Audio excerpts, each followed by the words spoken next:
como obra abierta. Hablar de una poética del informal como típica de la pintura contemporánea implica una organización informal como categoría crítica se convierte en calificación de una tendencia general de la cultura de un periodo, de tal modo que comprende al mismo tiempo figuras como Wolf o Biden, los tachistes, los maestros de la action painting, el arte outre, etc. Así la categoría informal está bajo la definición más amplia de poética de la obra abierta. Obra abierta como proposición de un campo de posibilidades interpretativas, como configuración de estímulo dotado de una sustancial indeterminación, de tal modo que el gozador sea inducido a una serie de lecturas, siempre variables en estructura. Por último, como constelación de elementos que se presentan a varias relaciones recíprocas en el mismo sentido de lo informal en pintura se vincula a las estructuras musicales abiertas de la música post-weberiana y de la poesía novísima, que de informal ha aceptado admitiéndola su representante, la definición. Lo informal pictórico podría verse como el último eslabón de una cadena de experimentos dirigidos a introducir un cierto movimiento en el intento de la obra. Pero el término movimiento puede tener distintas acepciones, y es también búsqueda de movimientos, aquellas que va al tiempo paso de la evolución de las artes plásticas y que encontramos ya en la pintura rupestre o en la Nike de Samatrocia, búsqueda por lo tanto de una representación en el rasgo fijo e inmóvil de un movimiento propio de los objetos reales representados. Otra forma de movimiento la tenemos en la repetición de una misma figura en el intento de representar un personaje o un asunto en momentos sucesivos de su desarrollo. Es la técnica adoptada en el frontispicio de la portada de Souillac con la historia del clérigo teofílico o de la tapiz de la Reine Mathilde de Bayeux, verdadera narración fílmica, hecha con muchos fotogramas yuxtapuestos. Se trataba, no obstante, de una representación del movimiento gracias a estructuras sustanciales fijas. El movimiento no involucraba la estructura de la obra, la naturaleza misma del signo. Actuar sobre la estructura quiere decir, en cambio, moverse en la dirección de Magnasco o de Tintoretto, o mejor aún, de los impresionistas. El signo se hace impreciso y ambiguo en el intento de dar una impresión de animación interna, pero la ambigüedad del signo no hace indeterminada la visión de las formas representadas. Sugiere una connatural vibración interna, una más íntima contacto con el ambiente, pone en crisis los contornos, las distinciones rígidas entre forma y forma, entre formas y luz, entre formas y fondo, pero el ojo, no obstante, está siempre determinado a reconocer aquellas y no otras formas, si bien ha sido ya inducido a dudar de la posibilidad de una disolución eventual de la promesa de una fecunda indeterminación, asistiendo a una crisis de la configuración tradicional, a un llamado a lo informe de que se manifiestan en las catedrales del último Monet. La ampliación dinámica de las formas futuristas y la composición cubista sugieren sin duda otras posibilidades de movilidad de la configuración, pero por último la movilidad es permitida precisamente por la estabilidad de formas asumidas como punto de partida, confirmadas de nuevo en el momento en que se niegan a través de la deformación de la descomposición. En la escultura encontramos esta decisión de apertura de la obra. La forma plástica de un Gao o de un Liptrot invitan al gozador a una intervención activa, a una decisión motriz, en favor de una poliedricidad del punto de partida. La forma está construida de modo que resulte ambigua y visible desde perspectivas diversas en distintos modos. Cuando el gozador rodea la forma, ésta le perece varias formas. Es lo que el gozador, es lo que ya había parcialmente ocurrido con el edificio barroco y con el abandono de una perspectiva formal privilegiada. Es obvio que la posibilidad de ser vista desde distintos puntos de perspectiva pertenecen a cualquier obra de escultura, y el Apolo de Belvedere visto de costado resulta diferente del que se ve de frente.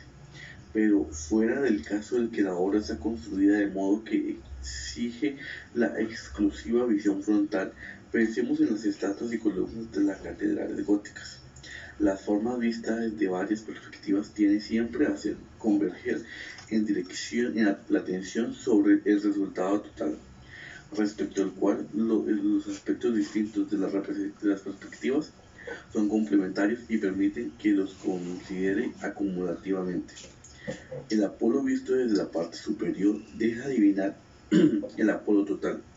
La visión frontal confirma una vez más que el presidente una estímula del deseo como complemento, aunque sea imaginario, de la obra. La forma completa se constituye de nuevo poco a poco en la memoria y en la imaginación. La obra de Gabo, vista desde la parte inferior, en cambio, nos hace intuir la coexistencia de perspectivas variables que se excluyen entre sí. Nos satisface y nos deja insatisfechos al mismo tiempo, con la curiosidad de poder imaginar la totalidad de las perspectivas, lo que de hecho es prácticamente imposible. Calder da un paso adelante. Ahora la forma se mueve ante nuestros ojos y la obra se convierte en obra en movimiento. Su movimiento se compone del espectador. En rigor, no debería existir dos momentos en el tiempo en que la posición recíproca de la obra y el espectador puedan reproducirse en igual modo. El campo de las elecciones no es ya una sugerencia, es una realidad, y la obra en un campo de posibilidades. Los Veltrini de Murano, las obras de movimiento de la vanguardia más joven, llevan a unas extremas consecuencias de esas premisas. Y aquí que junto a esas direcciones formativas tenemos las que lo informal, entendiendo en el sentido llano que ya hemos definido,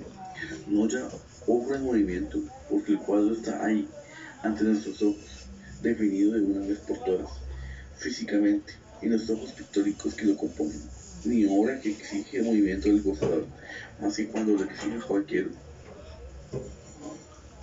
cuadro que pide ser visto teniendo en cuenta las varias incidencias de la luz sobre las asperezas de la materia, sobre los relieves del color, y sin embargo obra abierta con pleno derecho, casi de modo más maduro y radical, porque aquí verdaderamente los signos que componen como constelación en las que la relación estructural no está determinada desde el inicio, de modo que unívoco en el que la ambigüedad del signo no es llevada de nuevo, como en los impresionistas, a una confirmación final de la distinción entre forma y el fondo, sino que el fondo mismo se convierte en el tema del cuadro. El tema del cuadro se convierte en el fondo como posibilidad de metamorfosis continuas. De aquí la posibilidad por parte del gozador de escoger las propias direcciones y los propios vínculos, las perspectivas privilegiadas por elección, y entender en el fondo las configuraciones individuales, las demás individuaciones posibles que se excluyen pero se comprenden en continua exclusión e implicación recíproca. De esto se originan dos problemas implicados no solo en una poética de lo informal, sino con toda poética de la obra abierta. El primero, las razones históricas. En background cultural de una decisión informativa semejante a la visión del mundo que ella supone. Segundo, las posibilidades de lectura de tales obras, las condiciones comunicativas a las que se someten las garantías de una relación de comunicación que no degenere en el caos la atención de una masa de información puesta intencionalmente a disposición del gozador y un mínimo de comprensión garantizada, la adecuación entre voluntad de creador y respuesta de consumidor. Como se ven ambos problemas, no se plantea la cuestión del valor estético de la belleza de las obras en discusión. El primer punto presume que las obras, para manifestar de modo preciso una implícita visión del mundo y los vínculos con toda condición de la cultura contemporánea, deben satisfacer por lo menos por parte de las condiciones indispensables del particular discurso comunicativo que se le suele definir como estético. El segundo punto examina las condiciones comunicativas elementales sobre cuya base se puede luego plantear una comunicativa más rica y profunda, caracterizada por una fusión orgánica de múltiples elementos, que es propia del valor estético. Una discusión sobre esas posibilidades estéticas de lo informal continuará por consiguiente la tercera fase del discurso que se quiere comprender: la obra como metáfora epistemológica. En el primer aspecto de lo informal se considera decididamente con una condición general de todas las obras abiertas. Se trata de estructuras que aparecen como metáforas epistemológicas, resoluciones estructurales, de una difusa conciencia teorética, no de una teoría determinada, sino de una persuasión cultural asimilada. Representan la repercusión en la actividad formativa de determinadas adquisiciones de la metodología científica contemporánea, la confirmación en el arte de la categoría de indeterminación de distribución estadística que regulan las indeterminación de distribución estadística interpretación de los hechos naturales. Lo informal pone así en discusión con los medios que le son propios la categoría de la causalidad. La lógica de los valores, las relaciones de lo unívoco, el principio del tercio excluso. No es en esta una indicación del filósofo que a toda costa quiere ver un mensaje conceptual implícito en la actitud de las formas del arte. Es un acto de autoconciencia de los mismos artistas que traicionan en el mismo vocabulario que utilizan para declarar su poética las influencias culturales a que reaccionan. Muchas veces el uso acrítico de la categoría científica para caracterizar un comportamiento formativo es muy peligroso. Llevar un término propio de la ciencia al discurso filosófico o al discurso crítico impone una serie de verificaciones y delimitaciones de su significado, de modo que se pueda determinar en qué medida el empleo del término tiene valor sugestivo o metafórico. Es muy cierto que quien se escandaliza y teme por su pureza en el discurso filosófico cuando se encuentra frente al empleo en estética o en cualquier otra disciplina de términos como indeterminación, distribución estadística, información, entropía, etc. Olvida que la filosofía y la estética tradicionales se han valido siempre de términos como forma, potencia, germen, y así sucesivamente, que no eran en origen sino términos físico-cosmológicos basados en otro campo. Pero es también verdad que, precisamente por causa de estas mezcolanzas terminológicas, la filosofía tradicional ha podido discutirse en actitudes analíticas más rigurosas, por lo que, tomando eso en cuenta, al encontrar un artista que emplea determinados términos en la metodología científica para designar sus intenciones formativas, no nos aventuramos a imaginar que las estructuras de este arte reflejan las presuntas estructuras del universo real, pero señalaremos solo que la circulación cultural de determinadas nociones ha influenciado particularmente al artista en cuestión, de tal modo que su arte quiere ser y debe verse como la reacción imaginativa, la metaforización estructural de una cierta visión de las cosas, que las adquisiciones de la ciencia han hecho familiar al hombre contemporáneo. En ese sentido, nuestra búsqueda no tendrá carácter de inspección ontológica, sino de una más modesta contribución de la historia de las ideas. Los ejemplos son múltiples y se podría sacar de diversos prospectos. de exposiciones o artículos críticos. Como un ejemplo particularmente llamativo, nos referiremos al artículo de George Matthew, The Art of Abstraction Like, en el que el pintor trata de delinear el paso progresivo a la civilización occidental de lo ideal o a lo real, de lo real a lo abstracto y de lo abstracto a lo posible. En una historia en la poética de lo informal y de la abstracción lírica y de una forma nueva que la vanguardia descubre antes que la conciencia común la haya integrado. La evolución de las formas aparece a Matthew paralela a la de los conceptos científicos.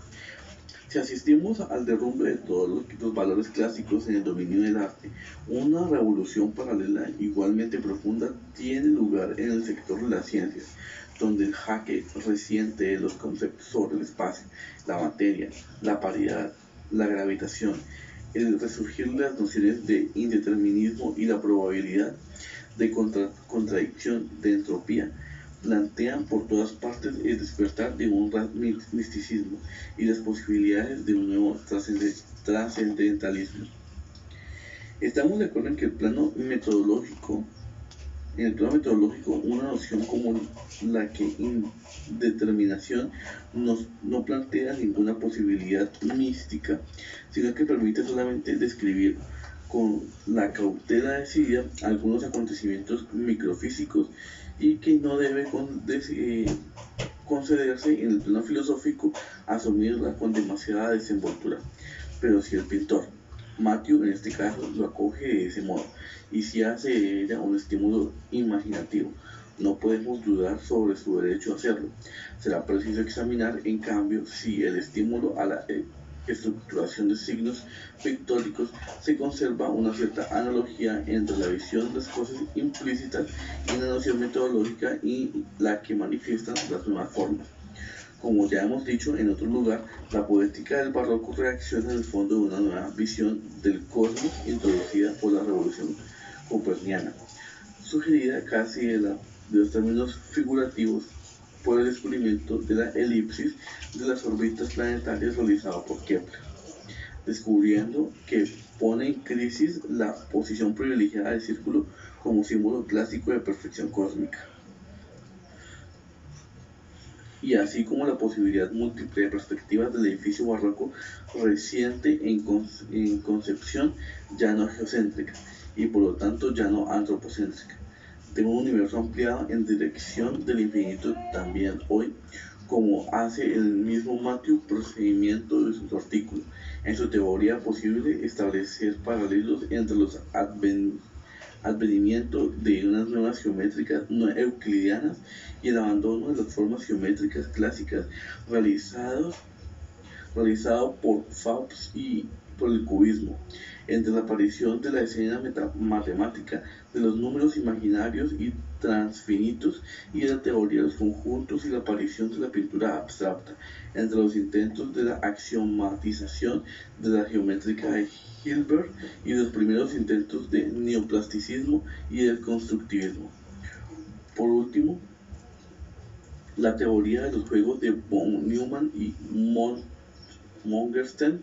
uno de los acontecimientos científicos más importantes de este siglo, se ha comprobado particularmente fecunda en su aplicación del arte actual. Como Tony Del Renzo ha demostrado magistralmente a propósito que el action painting en este vasto dominio que va ahora de lo posible a lo probable es una nueva aventura del indeterminado que lo rige las leyes de la materia inanimada, viviente o psíquica. Los problemas planteados por Javier de Merle a Pascal hace 3 siglos han sido tan superados como las nociones del Hazard o Herbicide de Dalí o de metaironía de Duchamp. Las nuevas relaciones de lo casual con la causalidad de la introducción de lo anticausal, positivo o negativo, son una confirmación más de la ruptura de nuestra civilización con el racionalismo cartesiano. Pase por alto el lector indulgente las aventuradas afirmaciones científicas del citado pintor y de su persuasión metafísica de que el indeterminismo rige las leyes de la materia inanimada, viviente y psíquica, pero no puede pretender que la ciencia introduzca cautamente conceptos válidos de un preciso ámbito metodológico y que toda la cultura de un periodo, tomando su significado revolucionario, renuncie a adueñarse de ella con la violencia salvaje y la reacción sentimental imaginativa. Es verdad que el principio de indeterminación y la metodología cuántica no nos dicen nada sobre la estructura del mundo, sino solo sobre un cierto modo de escribir determinados aspectos del mundo. Pero nos dice en cambio que algunos valores que se consideran absolutos, válidos como razones metafísicas del mundo, en el principio de la causalidad o en el tercio excluso, tienen el mismo valor convencional de los nuevos principios metodológicos asumidos y sea como fuere, no son ya indispensables para explicar el mundo o para fundamentar otro. De aquí en las formas del arte, no tanto en la insaturación rigurosa de equivalentes de los nuevos conceptos, cuando la negación de los antiguos, y al mismo tiempo del intento de sugerir junto a una nueva actitud metodológica frente a una probable estructura de las cosas, una imagen posible del mundo nuevo, una imagen que sensibiliza, no ha hecho aún suya, porque la sensibilidad lleva siempre un retraso respecto a la adquisición de la inteligencia, y aún hoy tendemos ancestralmente que pensar que el sol se levanta, aunque desde hace 3 siglos y medio nuestros antepasados aprenden a la escuela que el sol no se mueve. De aquí la función de un arte abierto como metáfora epistemológica en un mundo en que la discontinuidad de los fenómenos ha puesto en crisis la posibilidad de una imagen unitaria y definitiva. Esta sugiere de modo de ver aquello que se vive y viéndolo aceptado, integrado a la propia sensibilidad. Una obra abierta afronta de lleno la tarea de darnos una imagen a la discontinuidad, nos la narra, es ella, a través de la abstracta categoría de la metodología científica y la viva materia de nuestra sensibilidad. Esta aparece como una especie de esquema trascendental que nos permite comprender nuevos aspectos del mundo. En esta clave es necesario interpretar los emocionados protocolos de lectura de la crítica que nos da a entender obras informales, casi entusiasmándose por las nuevas imprevistas libertades en las que se admite la imaginación ante el campo de estímulos tan abierto y ambiguo. Dubuffet se ocupa por las realidades primordiales y el maná, las corrientes mágicas que ligan los sujetos humanos a los objetos que los rodean, pero su arte es mucho más complejo que cualquier tipo de arte primitivo. Ya ha aludido a las múltiples ambigüedades y zonas de significado. Muchas de esas son creadas por la compleja organización espacial de la tela, por la buscada confusión de las escalas, por la costumbre del artista de ver y representar las cosas bajo distintos ángulos contemporáneamente. Se trata de una experiencia óptica muy compleja porque no solo nuestro punto de vista nunca cesa de variar y no solo hay una cantidad de impases ópticos de perspectivas que evocan una calle que termina en medio de un llano o al borde de una escolera, sino que estamos además aferrados al cuadro constantemente, a una superficie constantemente llana en la cual no ha sido utilizada ninguna de las técnicas tradicionales, pero esta visión múltiple es enteramente normal. Así se ven las cosas en un paseo al campo, mientras se escalan montículos o se siguen caminos sinuosos. Esta tendencia a ver las cosas colocando una alternativa o sucesivamente en diversos puntos del espacio indica también evidentemente una relatividad o una presencia simultánea del tiempo. Fauquier nos pinta una caja como si el concepto de caja no existiera aún, y más que un objeto, una lucha entre sueño y materia, un andar a tiendas hacia la caja en la zona de la incertidumbre, donde se tocan lo posible y lo real. El artista tiene la sensación precisa de que las obras podrían ser de otro modo. La materia de Fautier es una materia que no se simplifica, sino que va siempre adelante complicándose, captando y asimilando, significándose posibles incorporaciones, aspectos o momentos de lo real, saturándose de la perspectiva vivida.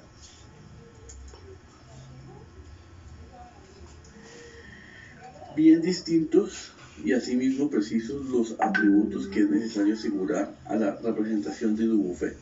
Con primer lugar, los atributos de la antifinitud, de la indistinción, de la indiscreción, tomando los términos del significado etimológico. Mirando de acuerdo con la óptica de la materia y significa un efecto ver cómo se rompen los perfiles de las nociones, cómo se disuelven y desaparecen aspectos de las cosas y personas, o si aún subsisten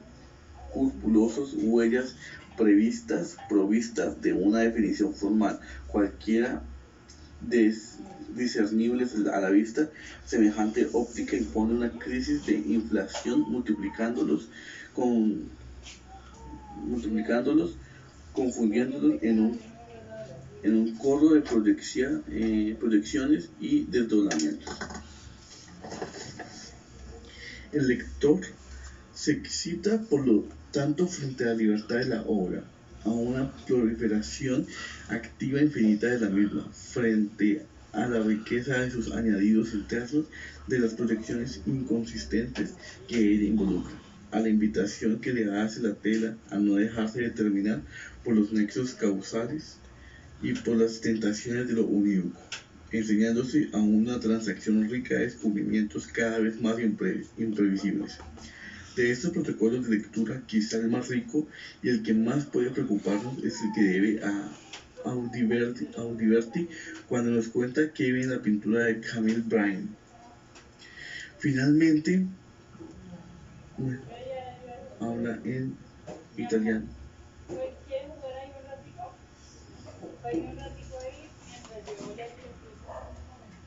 Siguiendo en italiano. En este protocolo tenemos conjuntamente los límites y las posibilidades de una obra abierta. Si la mitad de las redacciones anotadas no tienen nada que ver con un efecto estético y son puras divagaciones personales sugeridas por los signos, también este hecho debe ser, sin embargo, tenerse presente. ¿Es este un límite del lector en cuestión más interesado en los libres juegos de la propia imaginación, o un límite de la obra que asume aquí la función que puede tener para otro sujeto el peyote? Pero fuera de esos problemas externos, hemos señalado aquí elevadas al grado más alto las posibilidades de una libre inspección, de una inagotable mención de contrastes y de oposiciones que proliferan a cada paso, hasta tal punto, así como el lector escapa al control de la obra. En un cierto momento parece que la obra escapa al control de cualquiera, incluso del autor, y que discurre exponte sua como un cerebro electrónico enloquecido. No queda ya entonces un campo de posibilidad, sino lo indistinto, lo originario, lo indeterminado en el estado bruto, el todo y la nada. Audiberti habla de libertad cibernética y la palabra nos introduce en lo vivo de la cuestión, en la cual puede aclararse precisamente mediante un análisis de las capacidades de comunicación de la obra en términos de la teoría de la información. Apertura de información. La teoría de la información en sus formulaciones de nivel matemático, no en sus implicaciones prácticas de la técnica cibernética e información. El significado de un mensaje, y es mensaje comunicativo también la configuración pictórica que comunica precisamente no referencias semánticas, sino una dada suma de relaciones formales perceptibles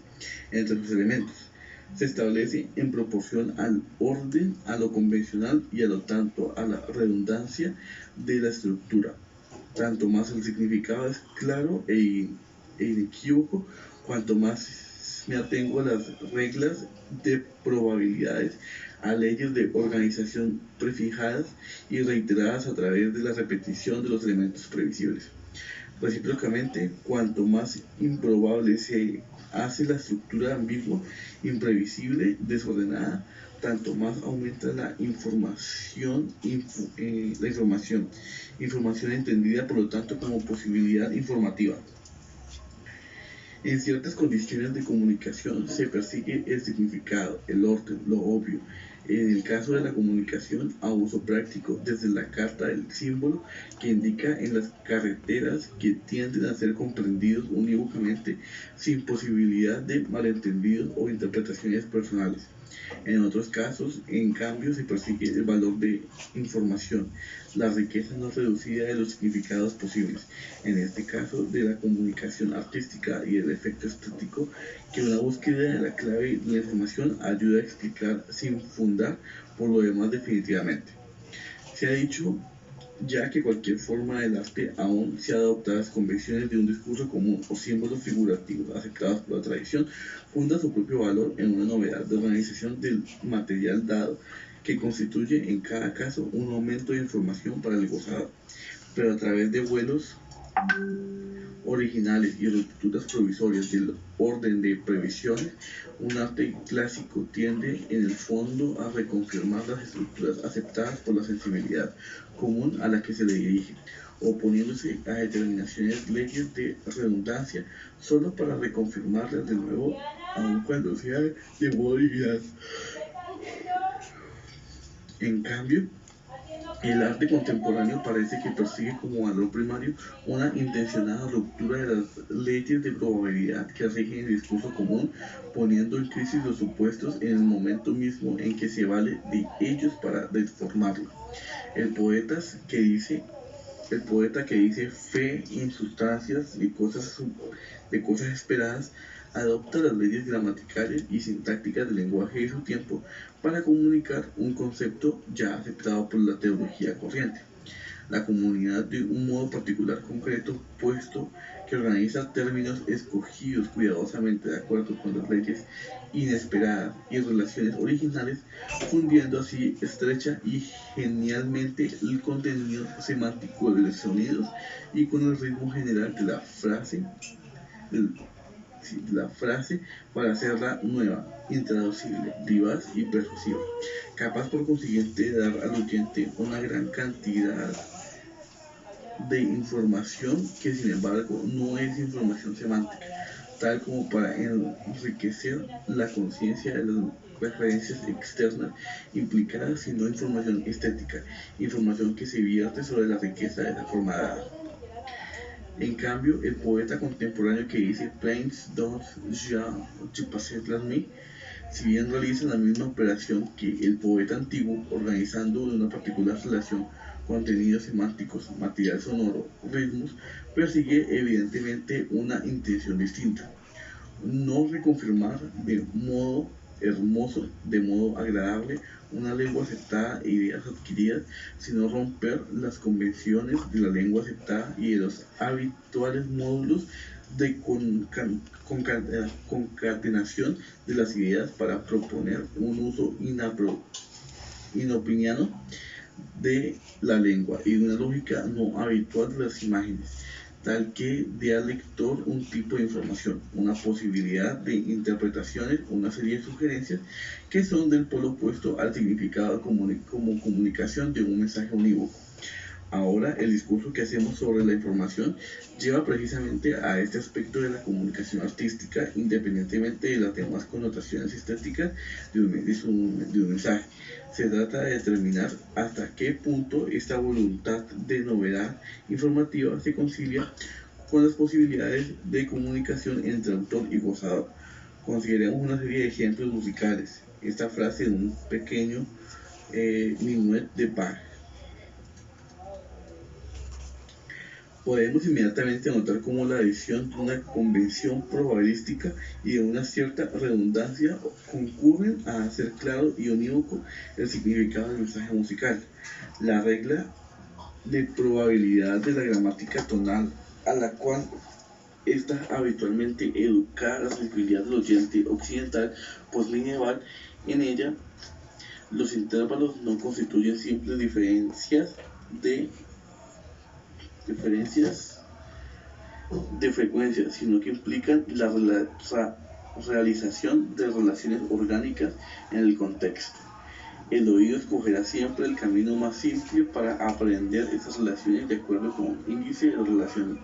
de racionalidad, basado no solo en los datos llamados objetivos de la percepción, sino todo en el supuesto de las convenciones lingüísticas asimiladas, en los que primeros dos tiempos del primer compás se tocan los grados del acuerdo perfecto de la fa mayor. En el tercer tiempo del sol y mi implican una armonía dominante con el fin evidente de reconfirmar la tónica con el más elemental de los movimientos de cadencia.